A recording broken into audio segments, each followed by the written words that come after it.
And now, it's time for another Dice Tower review with Tom Vasel.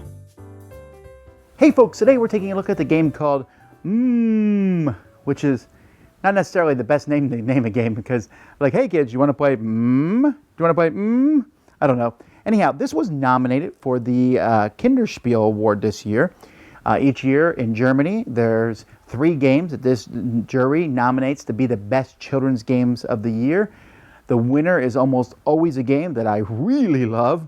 And of course, the ones that don't win, I'm still certainly curious about those. And this one here is also designed by Dr. Rainer Knizia, who's very well known for designing many actually complicated games.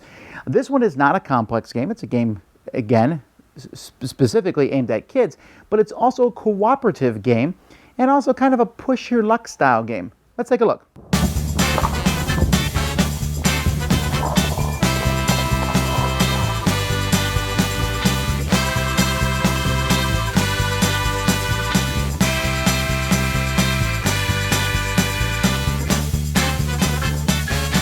So the goal of this game is to cover every spot on this board with one of these mouse tokens to collect all the food before the cat gets out the door and catches us, gets to the pantry.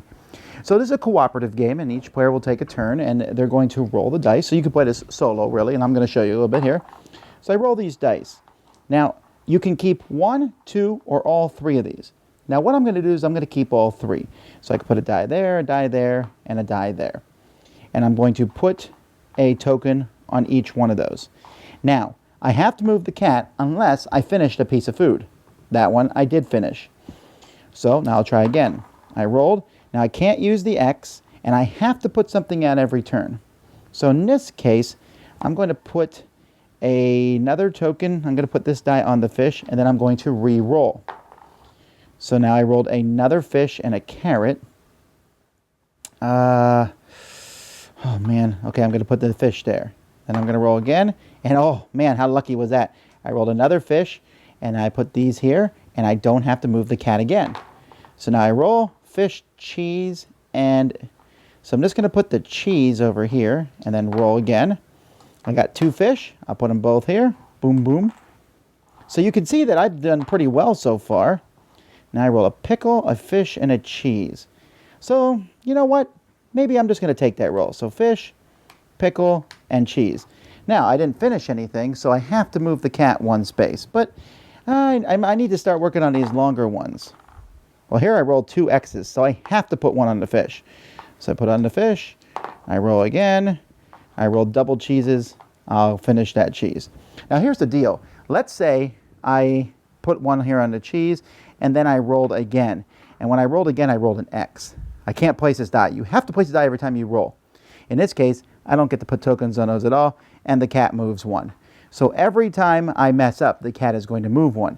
And as you cover more and more things, you're going to have fewer and fewer to roll. And if you fill the whole board up before the cat gets here, you win. If you think it's too easy, you can play on the other side. The other side is essentially the same thing, except you'll notice the food is much bigger. So to finish a food is much more difficult. So if I start on this side, I roll 2 fish, boom. I'm already doing well on this side. But you can see now that I've done that, there's no more 2 fishes for me. Here I rolled bread. Doesn't necessarily look like bread. I'm going to take a carrot because there's a 2 carrot. I'll put a bread out and a fish. So you can see that I got these here, but I'm going to have to move the cat. So you can see this side of the board is much more difficult. Either way, you're all going to win together as a group or fail as a group. Okay, well, here's the most interesting thing I think about is that I'm not entirely sure it's a kid's game. Oh, yeah, the art is for kids, and the dice and the pieces are chunky, and kids can easily play it. But, you know, after I'm done trying this with kids, I soloed this. I don't normally play solo games. I was like, can I beat this? Now, the easy board, I have not lost on that board yet. Not going to talk about the other side, but I'm just saying, it's not that difficult because there's some general principles, right? If you can finish food, that's fine, but you want to make sure you spread out the chips because let's say you don't cover up many of the carrots over the course of the game, and at the end, that's all you need to roll is carrots, that's really difficult. But if at the end you're covering up all different foods at the same time, that's handy. Also, if you have extra dice, throw them on those big pieces of food So later on you can finish them. If you wait till the end to finish them, the cat is going to definitely move, and that's going to be problematic. It's colorful. It's easy to match.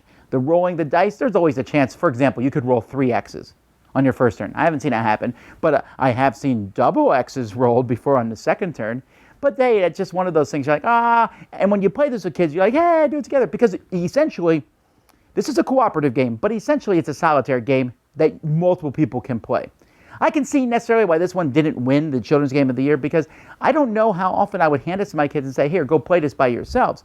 I mean, on one instance, I'd be glad to, because I really think this game can teach them about probabilities. I mean, it's basic probabilities, but that's kind of a handy thing, and rolling dice and pushing their luck.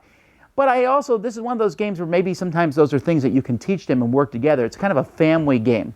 I don't know about the legs on it, because you're going to do the same thing each time. You're going to push your luck and fill in the exact same grid.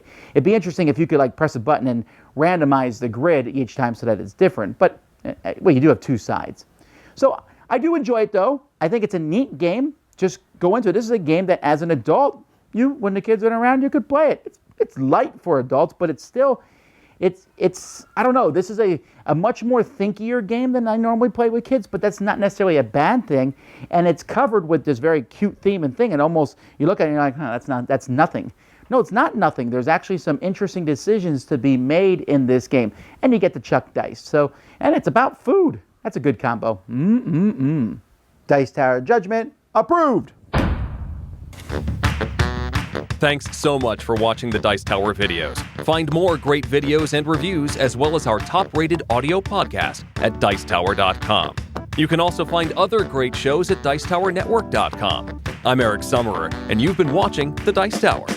The Dice Tower is sponsored by Cool Stuff Inc., where you can find great games for great prices. Cool stuff in stock. Check them out at CoolStuffInc.com. Tetsu!